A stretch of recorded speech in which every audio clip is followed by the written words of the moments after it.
Well, losing your child to cancer is one of the worst nightmares a parent can face.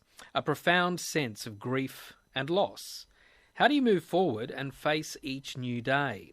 Well, my next guests did something rather extraordinary. Both are dads who lost a young child to paediatric brain cancer, and both decided, with their families, to try and make a change in the world. Keith Deserick is from Cincinnati in the United States. He and his wife Brooke lost their daughter in 2007. And from that loss, they formed the Cure Starts Now Foundation, a charity dedicated to highlighting childhood cancers and marshalling community support and funds for research.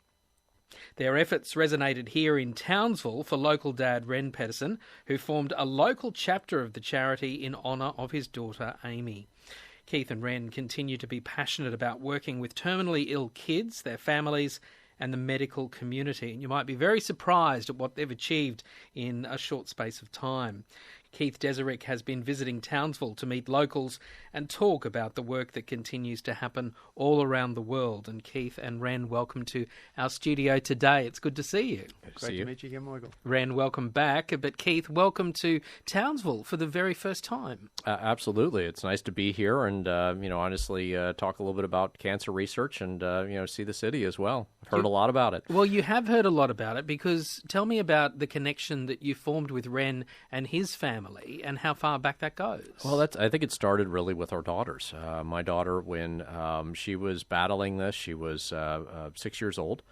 And it's a type of cancer called DIPG, but it's a very, very aggressive, difficult cancer that, unfortunately, you don't really have a whole lot of hope. And just like with Amy, Ren's daughter, and my own, they told us to expect 5 months, and there was nothing they could do. And my daughter decided that the best way that she could at least tell her story was through notes. And so even at that young age, she wrote these love notes for us and proceeded to hide them around the house. And we found this after she passed away. Kind of surprised us. Obviously, bittersweet moment, but I know it was the same thing with Amy as well, with Ren. And once he started seeing those notes, a little bit afterwards with it, he connected to me from far across the other side of the globe.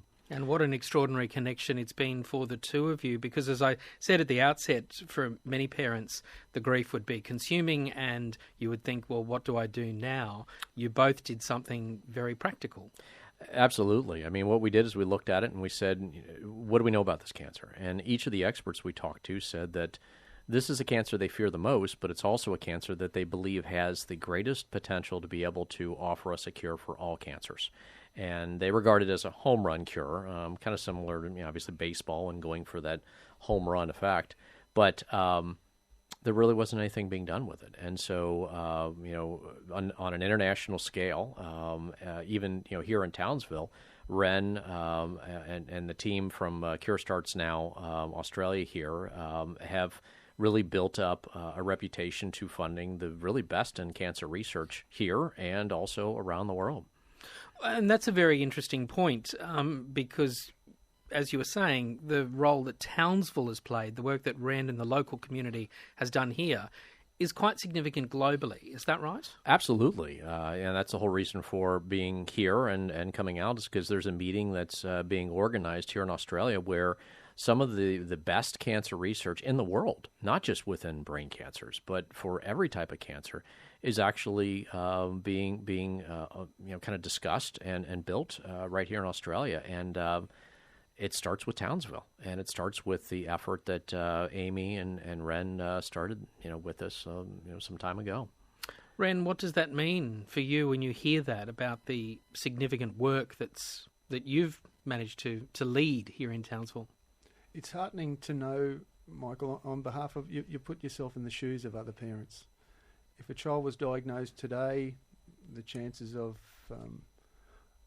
in inverted commas, a cure of DIPG is still a way away. But there are treatment options now that weren't available when Elena and Amy were alive. To have the local caregivers here look you in the eye and know that your only option is measure up your coffin is unacceptable. And it was through the connection of Keith and myself, and we managed to put the flame up local oncologists and paediatricians and start fast-tracking initially autopsy donation samples and then different trials and treatment outcomes. So we've come a long way.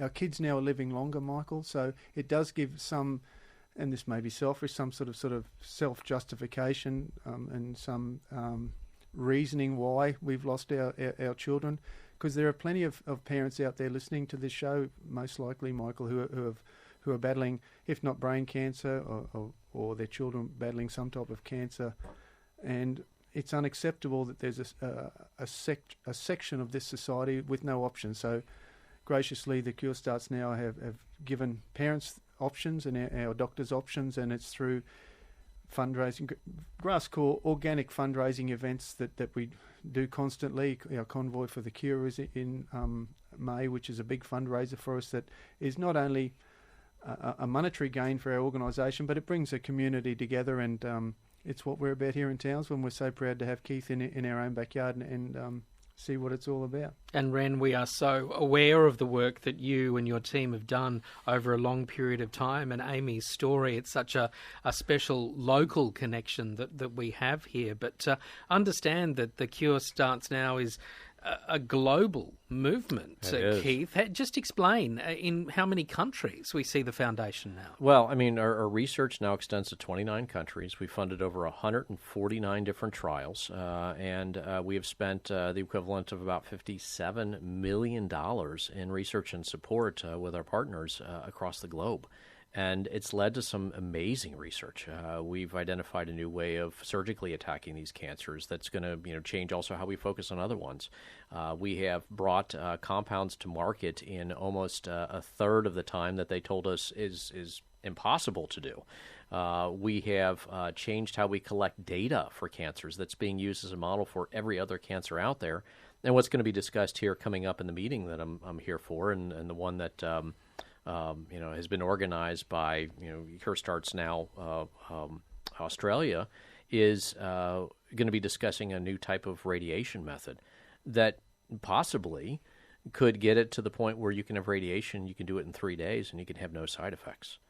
And man, if you can get that, and we can really change how we fight cancer as a whole, that's going to change everybody's fight for cancer, not just for our children. Such a bold name for the foundation. The Cure Starts Now. And a bold prediction, but is it one that you feel very confident that one day we will be able to talk about that cure? Well, we didn't choose the name, ironically. It started because when my daughter was diagnosed, we started a blog. And I didn't know what a blog was. This is 2006. There's no Facebook, no Instagram, none of that. And I thought it was private, and it was these collection of notes that my wife and I were exchanging about our daughter for her youngest sister as their friendship. And one day we were talking to an oncologist, and he said, this is the cancer he always wanted to focus on. But when he got out of college, they told him it was a 10-year killer, and he should focus on something else. I got frustrated, and I wrote about how we were curing cancer wrong. We were focusing on those cancers that affect the greatest number of people rather than the cancers we can learn the most from. And I wrote in a blog that I thought was private about how if we're going to keep doing this, we're going to be sitting here 7 years from now and not have cured cancer. And the last words of that journal were the words, "The Cure Starts Now." What happened was I realized that a blog wasn't private. It went to thousands and thousands of people, and people started writing checks to an organization that didn't exist.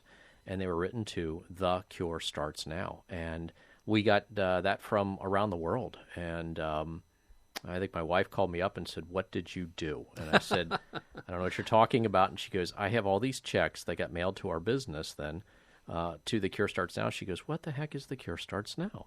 And ultimately it led to it. But I think it's that calling. I think it's that demand, if you will, that really strikes at home with parents and with everybody out there, because that's what we do. But we didn't choose this. We didn't want to do this. We did it because no one else was.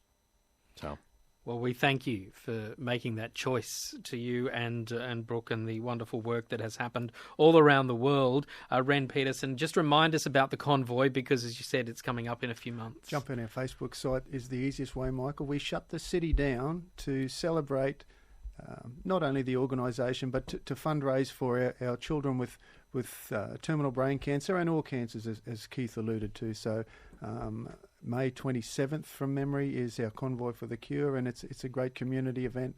And we're going to make some special announcements over coming weeks about some additional involvement from corporates here in Townsville, which is what we need. We've started a fire in this city, and we thank Keith and your good self for allowing us to do what we do, and we're going to do it well. And we look forward to that work continuing. You work so very hard, Ren Peterson. Thank you so much. And to Keith Deserick, welcome to Townsville. Thank you for that positive message that you've managed to inspire so many people, not just in Townsville, but all around the world. Well, it's our pleasure. It's nice to come here and, frankly, see it being implemented and see the wonderful passion that the city has. I mean, I think Townsville is the headquarters of cancer research, and I don't think anybody realizes the power of this one little organization and the impact it's having on the entire world. Thank you to you both. Thank you. Thanks, Michael.